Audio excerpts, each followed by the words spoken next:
అందరికీ నమస్కారం.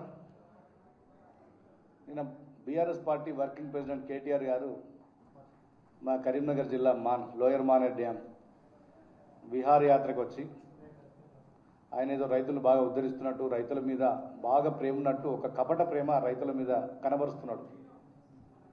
Lower Maner dam కానీ మిడ్ మానేర్ డ్యామ్ కానీ జనరల్గా జూలై ఎండింగ్ ఆగస్టులో నిండేటువంటి అనేక సార్లు మనం చూసినాం. ఈసారి కూడా మీరు ఆశించినట్టు కాకుండా భగవంతుని దయతోటి ఖచ్చితంగా వర్షాలు కురుస్తాయి. వరుణదేవుని దయతోటి, వరుణదేవుడు కరుణా కటాక్షాలతోటి ఖచ్చితంగా ఈ రాష్ట్రంలో వర్షాలు కురిసి అన్ని ప్రాజెక్టులు కూడా నిండుతాయి. లక్కీ థింగ్ ఏంటంటే మహారాష్ట్రలో కూడా బాగానే వర్షాలు కురుస్తున్నాయని చెప్పి వింటున్నాం.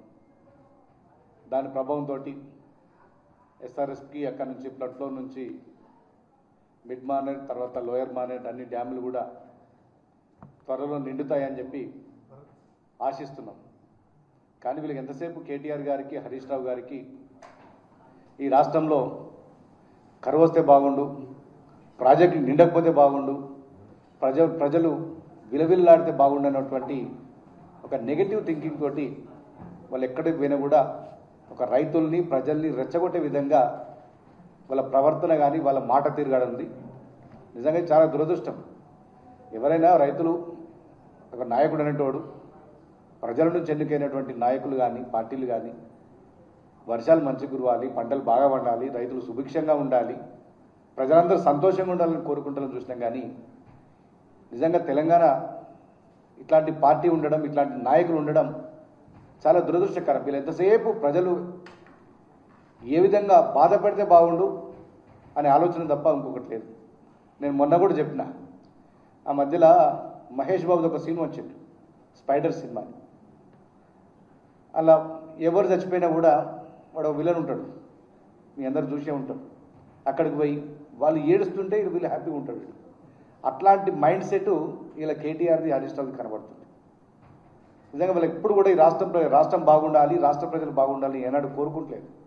ఇంతసేపు ఈ రాష్ట్రం ఏదో జరిగిపోవాలి, దాంట్లో మేము రాజకీయ లబ్ధి పొందాలనే ఆలోచన తప్ప మంచి ఏనాడు కోరుకోవట్లేదు. నిజంగా మేము ఖచ్చితంగా మళ్ళీ చెప్తున్నాం, ఆ దేవుని దయతోటి అన్ని ప్రాజెక్టులు ఉంటాయి, పంటలు బాగా పడతాయి. మీరు కోరుకున్నట్టు ఏది జరగదు. ఇలా సీఎం రేవంత్ రెడ్డి గారిని పట్టుకొని హిట్లర్లా ప్రవర్తిస్తున్నట్టు. మీరు కదా హిట్లర్ లాంటి పరిపాలన చేసిరని చెప్పి, ఒక ఫాసిస్ట్ పరిపాలన చేసిరని చెప్పి 10 సంవత్సరాలు మీ పరిపాలన ఇక చాలు అని చెప్పి ప్రజలు విసిగి వేసారి ఇలా కాంగ్రెస్ పార్టీని మా ముఖ్యమంత్రి రేవంత్ రెడ్డి గారిని గెలిపించారు. మీది ఫాసిస్ట్ పాలన అయితే మా రేవంత్ రెడ్డి గారిది హ్యూమనిస్ట్ పాలన. ఇలా ప్రతి వర్గం కూడా సంతోషంగా తెలంగాణ ప్రజలు ఇలా ఉంటున్నారు. మీలాగా ప్రతి దాంట్లో కుంభకోణం, దేంట్లో ఏం దొరుకుతుంది, దేంట్లో ఎంత దండుకోవాలి, ప్రాజెక్టులలో ఎంత దండుకోవాలి, మీరు ఏ స్కీమ్ పెట్టినా అందులో స్కామ్ తప్ప తెలంగాణ ప్రజలకు ఒరిగింది లేదు. ఇలా మీ 10 ఏళ్ల పరిపాలనలో మీ కుటుంబం వేల కోట్ల అక్రమ సంపాదన చేసి ఏ విధంగా తెలంగాణ ప్రజలను దోచుకు తిన్నారో తెలంగాణ ప్రజానికి అందరికీ తెలుసు. ఇలా మీరు కొత్తగా చెప్పాల్సిన అవసరం లేదు. అందుకే మిమ్మల్ని బండకేసి కొట్టిండ్రు.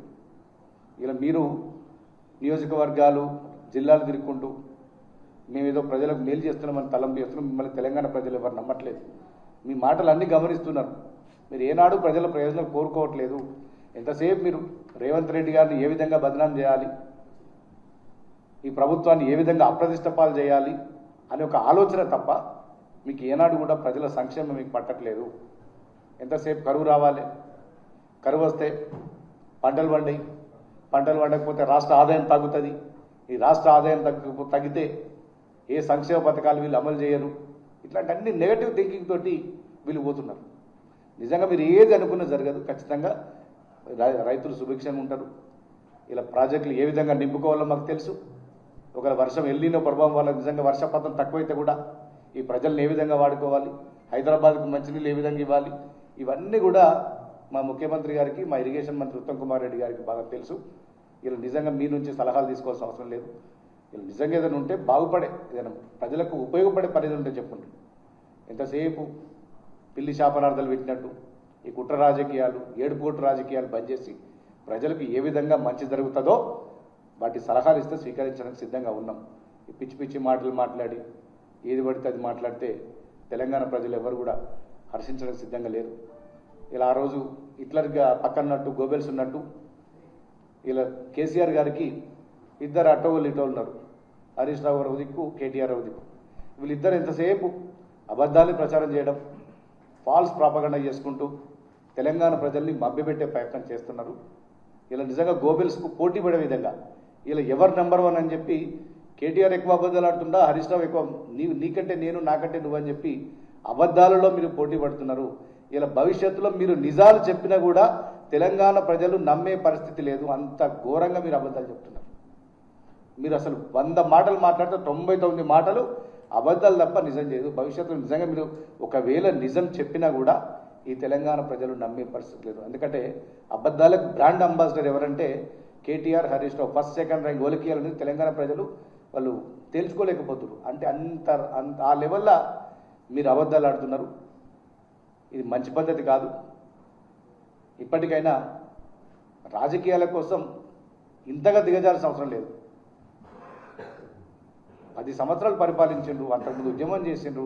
ఎంత హుందాగా ఉండాలి. ఒక్కసారి అధికారం లేనప్పుడు హుందాగా ప్రవర్తించాల్సింది పోయి ఇలా పూర్తిగా దిగజారుడు రాజకీయాలు, దిగజారుడుతనంతో మీ పరువును, మీ పార్టీ ప్రతిష్టను మీరే దిగజార్చుకుంటున్నారు.